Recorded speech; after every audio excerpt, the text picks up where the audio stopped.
Hey, Guy, what did you guys kind of go over today? We went a little bit from the last two games that we had. Some good and bad stuff that we did. We of course went some stuff that we gotta do tomorrow against the Lakers, and yeah, it was basically that. What were some of the takeaways from that quick road trip? Um, I think it's most the way that we play. Like when we play with pace, it's a whole different game. When we play moving the ball, everybody running around for each other. It's just such a different game for us when we do that. And when we don't move the ball side to side and trying to get into the paint, a lot of like athletic team like New Orleans, that was kind of tougher for us, but we gonna figure that out. I don't know if you got to see Kristaps practice at all, but if you did, how did he kind of look? Nah, he was good. Yeah, he was good. He was out there with us today.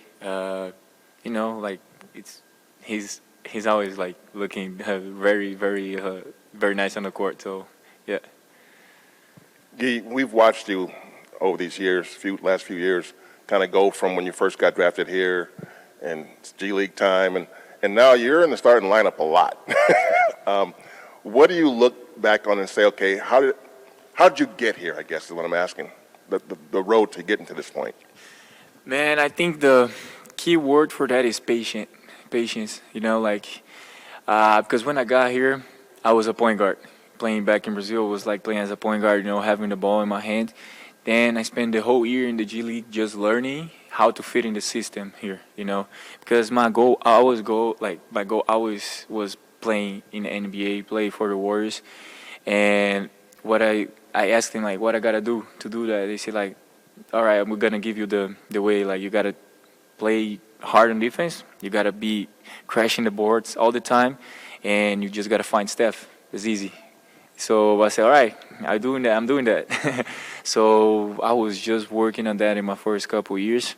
And I think this last season right now, like, has been the best, like, of myself. It's kind of like what I was doing before I got here, because I had to change my game a little bit to fit in the system, and I think that's what a lot of players struggle with, because it's hard. It's not easy. Just like, all right, I've been a point guard my whole life. Now I'm gonna be a four.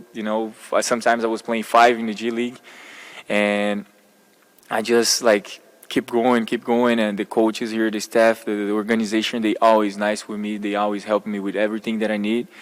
And right now they giving me the option, the opportunity to show a little bit more to because all that happened. We lost Jimmy during the season.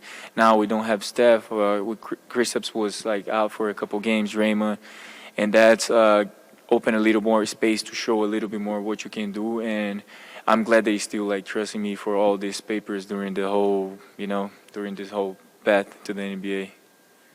When you have the ball, though, we're starting to see more of that point guard skills, as far as passing the ball, getting 5 and 6 assists and so forth. Are you enjoying that part of it? Man, I'm loving it. Yeah, I'm loving it. Because it's like not that I don't like the other part. I love to just be in the NBA floor, but when you're in the NBA floor and you got the little like bit more freedom to find teammates and either go to the basket and do all that, that give you so much more like joy to play. So I really love it. The momentum. Then of course we know when we had Steph and Kristaps that we're gonna be a lot of different. But we still having a great team. Everybody been playing together. Everybody been playing well. In the last couple games, we have a lot of players score more than 10 points. So that's a big stuff for us right now. Rick is back from Milan. Did you guys feel his absence in the training room, or was it pretty seamless? For who? Rick Celebrini. Rick. Oh yes, he just back today, so that was good to see him. Of course, Rick is a nice guy. Rick is always joking around. The best what he does. So we missed him, and now he's back with us. I am not from USA, but I guess that everybody that is from USA is probably talking something to hinder. I was I was not watching that. Sir, with everything you've gone through to get here and play here now, I know you're worried about your own thing, but is there any element of, I don't know, being starstruck or whatever when you're going to step on the court with guys like Luka and LeBron James? Do you take that moment to say, wow? I think I feel that more in my first years.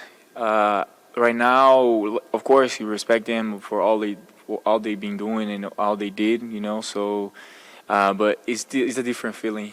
First, when I got here in the league, my first year I was in the court just like, damn, that's Luka, that's LeBron, you know, all these guys. But right now, you see them like, oh, right now I'm not thinking about that's him, or I'm just thinking like, oh, he does that, that one does another thing, like. So it's more like kind of like a scout vision than more than, you know, like a fan vision. When you look at Luka, what makes him so tough to defend? Man, the fact that he can stop and go, you know, all the time. He knows how to use his body. He's a great passer. At the same time, that he's a good shooter. He's a good driver, so he can do everything on the court. So that's what makes really, really tough to guard him. Are you at the point now where you're looking at this game and seeing, all right, what are the ramifications if we win, if we lose, and for the Lakers too? Yeah, we definitely like watching that because we know how important it is for us. Each victory right now doesn't matter, you know, if it's against who we playing, but specifically Lakers, we know that like ahead of us, a couple games ahead of us, so that's an important matchup for us. All right.